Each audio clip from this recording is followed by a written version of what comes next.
2 साल हुकूमत करने के बाद पहले खलीफा हजरत अबू बकर रज़ियल्लाहु तआला अन्हु इस दुनिया से चले गए, लेकिन वफात से पहले ही उन्होंने सबको क्लियरली बता दिया था कि उनके बाद मुसलमानों का दूसरा खलीफा कौन होगा। Umar bin Khattab. इस्लाम आज दुनिया का फास्टेस्ट ग्रोइंग रिलीजन है, जिसे ऑलमोस्ट 200 करोड़ 2 बिलियन लोग फॉलो करते हैं, और दुनिया में ऐसा कोई सेकंड नहीं गुजरता जिसमें दुनिया के किसी कोने में आजान ना दी जा रही हो। इस सब में हजरत उमर रज़ियल्लाहु तआला अन्हु ने बहुत बड़ा रोल प्ले किया, जिन्होंने सिर्फ कुछ ही सालों में मुसलमानों की इतनी बड़ी एम्पायर बनाई जो उनसे पहले दुनिया में किसी के पास भी नहीं थी। अलेक्जेंडर द ग्रेट और इवन मिस्र के फिरौन के पास भी नहीं।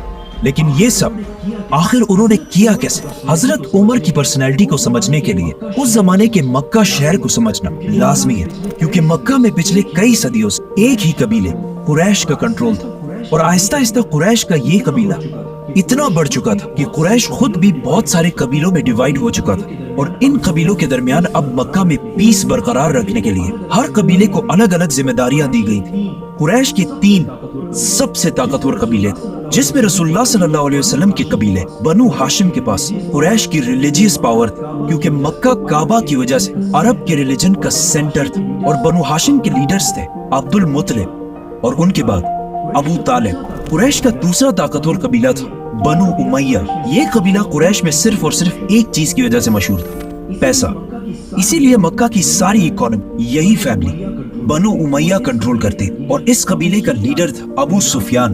एंड लास्टली कुरैश का तीसरा पावरफुल कबीला बनु मखजूम था, जो मक्का में वॉरियर्स की फैमिली थी। इसीलिए मक्का में हर वॉर जंग की प्लानिंग यही फैमिली किया करती थी, और सबसे ज्यादा हथियार भी इसी फैमिली के पास होते थे। और बनु मखजूम का लीडर सबसे पावरफुल लीडर्स में से होता था, जिनमें से एक को अबू जहल के नाम से जाना जाता है। लेकिन हजरत उमर रज़ियल्लाहु तआला अन्हु का ताल्लुक इन तीनों कबीलों में से एक के साथ भी नहीं था। उनका ताल्लुक कुरैश के एक दूसरे कबीले बनु अदी से था, जो कुरैश के एम्बेसडर्स का कबीला था। मतलब कुरैश का तर्जुमान, स्पोक्स पर्सन ज्यादातर इसी कबीले से होता था, और जब भी कुरैश के आपस में कभी लड़ाइयाँ होती थी, उन लड़ाइयों को भी यही कबीला हल किया करता, और इनका लीडर था खत्ताब, हजरत उमर रज़ियल्लाहु तआला अन्हु के वालिद। इसीलिए हजरत उमर की पर्सनैलिटी की ये साइड कि वो किसी भी बड़े मसले को बहुत ही आसानी से बातचीत और डिबेट के साथ हल कर लिया करते थे। उन्हें अपने वालिद के कबीले बनु अदी से मिली। लेकिन हजरत उमर रज़ियल्लाहु तआला अन्हु की पर्सनैलिटी का एक दूसरा एंगल भी था, जो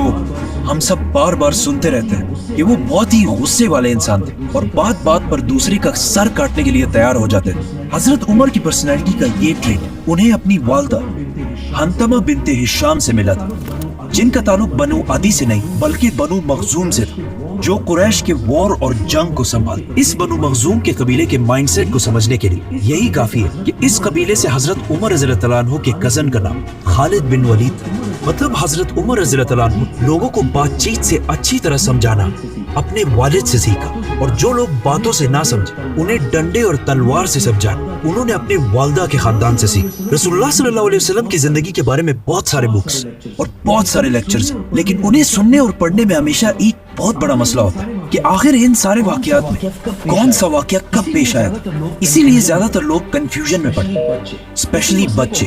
इसी मसले को हल करने के लिए house of books has launched prophet Muhammad series, जिसमें आप सल्लल्लाहु अलैहि वसल्लम की जिंदगी के बारे में ऑथेंटिक सोर्सेज के साथ सारे वाकयात लिखे। And what I like the most about this कि इस सीरीज में सारे वाकयात को छोटे छोटे बुक्स में डिवाइड किया गया, और हर बुक के ऊपर उसका अपना नंबर है, ताकि कोई भी स्पेशली बच्चे अगर इसे पढ़े तो एक सीक्वेंस के साथ आप सल्लल्लाहु अलैहि वसल्लम की जिंदगी को प्रॉपर्ली समझ सके। House of books profit series, link in the description.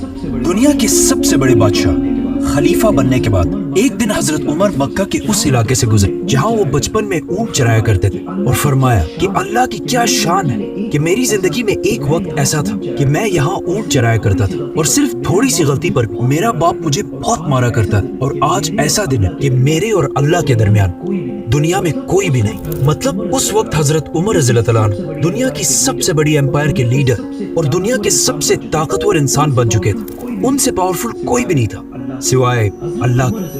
हजरत उमर रज़ियल्लाहु तआला अन्हु मक्का में आप सल्लल्लाहु अलैहि वसल्लम से 12 साल बाद पैदा हुए, और जवानी में बहुत टॉल और मस्कुलर होने की वजह से بہت جلد ہی مکہ کے سب سے طاقتور ریسلر بن گئے. مطلب کہا جاتا ہے کہ جب وہ کسی گروپ میں چل رہے ہوتے تھے تو ایسا لگتا تھا کہ باقی سارے زمین پر چل رہے ہیں اور وہ اونٹ پر بیٹھے ہوئے. مطلب آج کے زمانے میں اگر دیکھا جائے تو آلموسٹ 6 فٹ 6 انچ یا 6 فٹ 7 انچ کی ہائٹ.